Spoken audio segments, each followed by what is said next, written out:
कुछ देर पहले तक जो कंसानुचर थे, जो कंस के अनुचर थे, वे सब कृष्णानुयायी बन गए, वे सब कृष्ण भक्त बन गए, वे सब उन्हीं के एक प्रकार से अपने संबंधी बन गए, गीत गाने लगे। भगवान दौड़े गए कारागृह में, मुष्टिकार पद और मस्तक प्रहार कर, ऐसा लिखा है कि भगवान ने मुष्टिक प्रहार किया, पद प्रहार किया, मस्तक से भी प्रहार किया, और भगवान ने दोनों मुष्टिकाएं एक साथ अनुबंधित करते हुए अवगुंठित मुद्रा से, ऐसे अवगुंठनी मुद्रा है ये, इस तरह से उन्होंने ताले तोड़े अपने माता पिता, जहां वो कारागृह में थे, अपने माता पिता को। पुत्र इसी को भी तो कहते हैं जो पू नाम के नरक से हमें त्राण दे। संतानों का अर्थ क्या है? जो हमें नरक से मुक्त करे, अज्ञान से मुक्त करे, भय और भ्रम से मुक्त करे। अवगुंठनी मुद्रा बनाकर भगवान ने ऐसे ताले तोड़ दिए, और जैसे मानो वो नरसिंह रहे हैं तो प्रतीक्षा नहीं की, अपने नखदंत उन्होंने इतने अधिक सामर्थ्यवान बना लिए, नख और दंत, कि उसे हथगड़ियां बेड़ियां तोड़ डाली।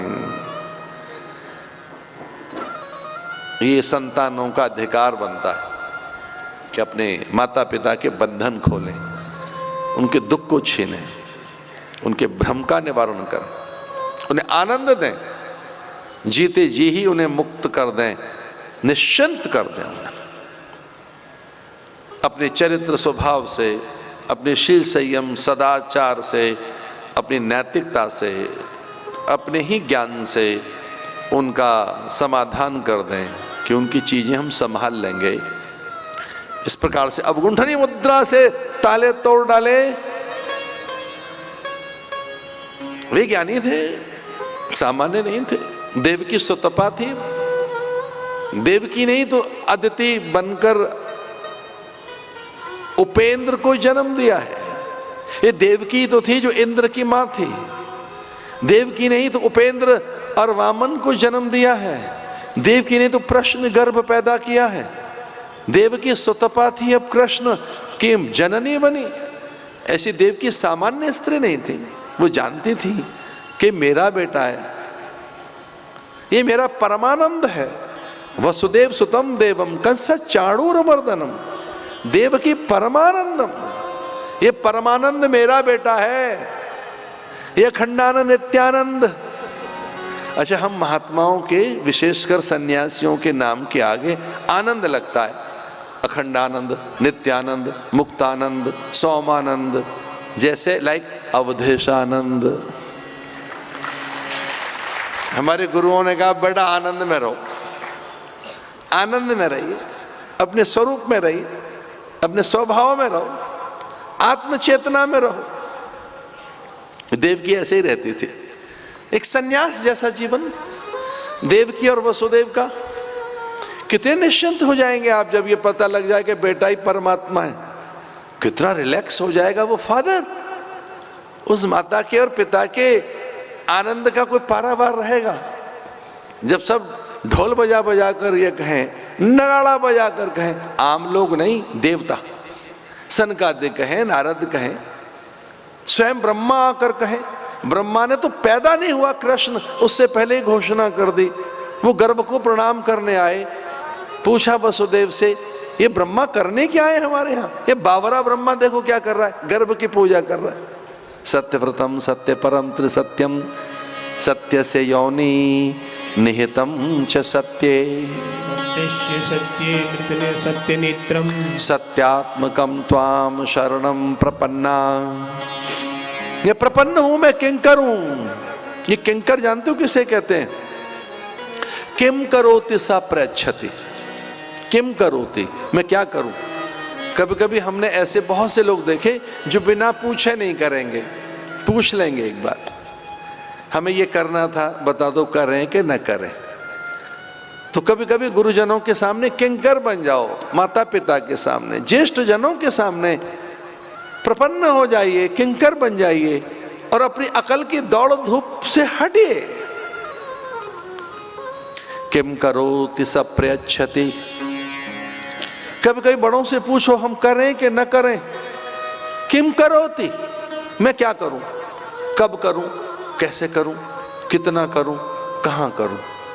पूछो उनसे, मात्रा पूछो, काल पूछो, विधि पूछो, साधन पूछो, उनसे प्रेरणा लो, सत्पुरुषों की प्रेरणाएं। और अपने आप मत करिए, शास्त्र से पूछिए, शास्त्र प्रमाण है, अपने आप मत करो, वेद से पूछो। इसलिए वेद विहित, शास्त्र सम्मत, महाजन द्वारा आचरित, गुरु द्वारा उपदेशित मार्ग पे चलो।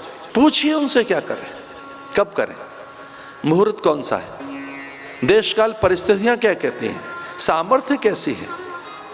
इसलिए जो पूछ कर करते हैं वे प्राय सफलता अथवा सार्थकता अनुभूत करते हैं। प्राय पूछ कर कीजिए, विचार करके कीजिए। बिना विचारे जो करे सो पाछे पछता। देव की जानती है कौन है ये? वसुदेव सुतम देवम कंस चाणूर मर्दनम देवकी परमानंदम कृष्णम वंदे जगद गुरुम।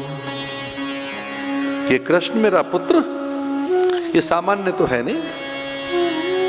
तो वसुदेव और देवकी को लगा कि क्या करें, ज्ञान की प्रचंडता इतनी, क्या करें, इसे प्रणाम करें या अंक में भर लें, इसके पाद प्रक्षालन करें या इसके मस्तक पर चुंबन जड़ दें, इसकी अर्चना, अभ्यर्चना, सेवा, पूजा, षोडोपचार, इसकी वंदना, सेवा, चर्या, सपर्या करें, अथवा इसे अंक में भरकर इसके करतल ओष्ठ रख दें, इसके हाथों को चूम लें, इसका माथा सहला दें, इसकी अलकें स्पर्श कर लें। वो तो कभी सुख नहीं मिला हमें इसके कपोल छूने का, अंक में भरने का। इस सुख से निपट वंचित रही बेचारी देवकी। उस सुख से वो अपरिचित है, वो सुख जानती भी नहीं है क्या होता है। बालक के स्पर्श का सुख वो पैपान नहीं करा सकी, स्तन्यपान नहीं करा सकी, वो कहां बालक को छू सकी।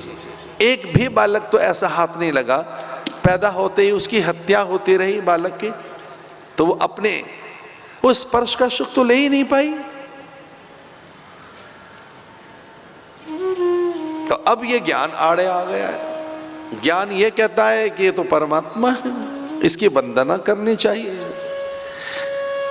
इसका पूजन अर्चन करें, स्तवन करें। और ये बात भगवान ने अनुभव की कि मेरे माता पिता वात्सल्य सुख से, स्पर्श सुख से, संतति सुख से वंचित हैं। और बहुत बड़ा सुख है मातृत्व सुख, ये वात्सल्य सुख। तो क्यों ना मैं इन्हें वो एक कुछ पल की अज्ञानता दे दूं कि मैं इनका पुत्र ही हूं, मैं परमात्मा नहीं। तो देखिए भगवान ने उनके ज्ञान का हरण कर लिया, अपनी योग माया से कहा कि इनके भीतर में जो ज्ञान है, विचार है, आध्यात्मिक अभ्यास है, निर्विकल्प समाधि इनकी जागृत है, ये नित्य ही मुझे हर पल अनुभूत करते हैं। तो इनके भीतर कुछ पल के लिए एक अज्ञानता पैदा कर दो, मेरे प्रति पुत्र भाव इनका पैदा हो। और सुखदेव मुनि बड़ी सुंदर सी बात लिखते हैं, देवकी वसुदेवस्य विज्ञाय जगदीश्वरौ। देवकी और वसुदेव ने जैसे ही भगवान नारायण को देखा तो शंका पैदा हो गई, स्वस्वजातौ न शंकितौ, हमारा बेटा है, यह परमात्मा है। पुत्र है तो अंक में भर लेते हैं, परमात्मा है तो प्रणाम कर लेते हैं। तो ऐसा शंका पैदा हो गई। देवकी वसुदेवस्य विज्ञाय जगदीश्वरो, ईश्वर को देखकर उनके मन में शंका पैदा हुई। और भगवान ने कहा कि वात्सल्य सुख ही ने देना चाहिए, ऐश्वर्य इनके सामने रखना ठीक नहीं। और ये सच भी है, आप बहुत बड़े व्यक्ति होंगे पर माता पिता के सामने तो छोटे ही हैं। हम तो कई बार सदगृहस्थों के घर में गए और वहाँ हमने उच्च अधिकारियों को, उच्च पदस्थ जो बहुत मान्य हैं, ऐसे जो अनेक बड़े पदों पे रहने वाले लोग अपने माता पिता के अधीन ही दिखते हैं घर में। हमने तो एक बार बड़ा अचंभा देखा, हमने किसी बहुत बड़ा आदमी, भारत का एक शीर्षस्थ पुरुष, उनके घर एक बार गए और उनकी माता उनका नाम ले रही थी, ऐसे ही नाम ले रही थी जैसे छोटे बालक का नाम लिया जाता है। तो माँ को अधिकार है, पिता को अधिकार है, और वो भी विनीत भाव से अपने माँ के वात्सल्य में डूबे हुए थे। कथाएं बड़ी लंबी हैं, लेकिन ये सच है कि भगवान का स्पर्श पाकर देवकी और वसुदेव के भ्रम, भय, संशय, दुख, क्लांति और जो पुत्र उनके नहीं रहे थे वो शोक चला गया।